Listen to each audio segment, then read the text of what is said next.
سورہ بقرہ مدنی سورت ہے، یعنی ہجرت کے بعد اس سورہ مبارکہ کا نزول ہوا۔ قرآن پاک کی ترتیب کے اعتبار سے اس کا نمبر 2 ہے، یعنی یہ دوسری سورت ہے، اور قرآن پاک نازل ہونے کے اعتبار سے اس کا نمبر 87 ہے۔ جب نبی کریم صلی اللہ علیہ وآلہ وسلم مدینہ شریف تشریف لائے تو سب سے پہلے سورہ بقرہ کی آیتوں کا نزول ہوا، پھر مختلف سورتوں کا نزول ہوتا رہا، مختلف آیتوں کا نزول ہوتا رہا، اور وقتاً فوقتاً سورہ بقرہ کی مختلف آیتیں نازل ہوتی رہیں، اور پھر مدینہ شریف میں مکمل ہونے والی آخری سورت سورہ بقرہ ہے۔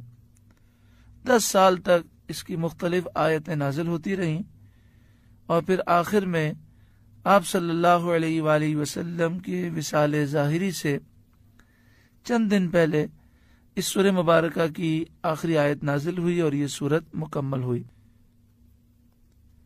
اس سورہ مبارکہ میں 286 آیات ہیں اور 40 رکوع ہیں۔ جب بھی ہم قرآن مجید فرقان حمید کی تفسیر میں یہ سنتے ہیں یا پڑھتے ہیں کہ فلاں سورت مدنی ہے، تو اس کے معنی ہوتے ہیں ہجرت کے بعد اس کا نزول ہوا۔ فلاں سورت مکی ہے، اس کے معنی ہے ہجرت سے پہلے اس کا نزول ہوا۔ صدر الافاضل حضرت علامہ سید مولانا نعیم الدین مراد آبادی علیہ رحمہ، جو اعلیٰ حضرت امام اہل سنت کے خلیفہ ہیں، اپنی تفسیر خزائن العرفان میں تفسیر خازن کے حوالے سے لکھتے ہیں کہ حضرت عبداللہ بن عباس رضی اللہ تعالی عنہما نے فرمایا، مدینہ طیبہ میں سب سے پہلے یہی سورت نازل ہوئی۔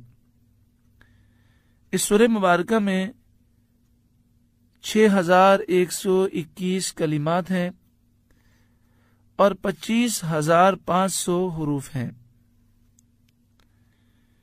اس سورہ مبارکہ کو سورہ بقرہ کیوں کہا جاتا ہے؟ بقرہ عربی میں گائے کو کہتے ہیں۔ اس سورہ مبارکہ میں ایک منفرد گائے کا واقعہ بیان کیا گیا، تو اس مناسبت سے اسے سورہ بقرہ کہا جاتا ہے۔ یوں تو اس سورہ مبارکہ میں کئی واقعات بیان کیے گئے، لیکن گائے والا واقعہ یہ ایک منفرد واقعہ ہے جو کسی اور صورت میں بیان نہیں کیا گیا۔ اس سورہ مبارکہ کا شان نزول کیا ہے، یعنی کس ماحول میں یہ سورہ مبارکہ نازل ہوئی؟ تو شان نزول کے اعتبار سے ایک اجمالی شان نزول ہوتا ہے اور ایک تفصیلی شان نزول ہوتا ہے۔ تفصیلی شان نزول سے مراد یہ ہے کہ ہر آیت کے متعلق یہ بیان کیا جائے کہ یہ آیت فلاں موقع پر نازل ہوئی۔ وہ تو انشاءاللہ تعالی سورہ بقرہ کی تفسیر میں مختلف مواقع پر آپ سماعت کریں گے۔ اجمالی شان نزول سورہ بقرہ کا یہ ہے کہ نبی کریم صلی اللہ علیہ وآلہ وسلم جب تک مکہ مکرمہ میں تھے تو آپ کا مقابلہ مشرکین مکہ سے تھا۔ وہ بتوں کی پوجا کرتے تھے، نبی کریم صلی اللہ علیہ وآلہ وسلم اور صحابہ کرام سے بغض و عناد رکھتے تھے۔ تو مکی صورتوں میں شرک کی مذمت کی گئی، بتوں کی مذمت کی گئی، نبی کریم صلی اللہ علیہ وآلہ وسلم کی رسالت کو بیان کیا گیا۔ چونکہ مشرکین مکہ آخرت کو نہیں مانتے تھے، تو آخرت ضرور واقع ہوگی، اس پر دلائل مکی صورتوں میں بیان کیے گئے۔ لیکن جب نبی کریم صلی اللہ علیہ وآلہ وسلم مدینہ شریف تشریف لائے، یہودی علماء اور یہودی مدینہ شریف کے اندر اور آس پاس رہتے تھے، تو سورہ بقرہ کے اندر یہودیوں کا رد کیا گیا اور یہودی علماء کی خرابیوں اور برائیوں کو بیان کیا گیا تاکہ لوگ ان سے ہوشیار رہیں۔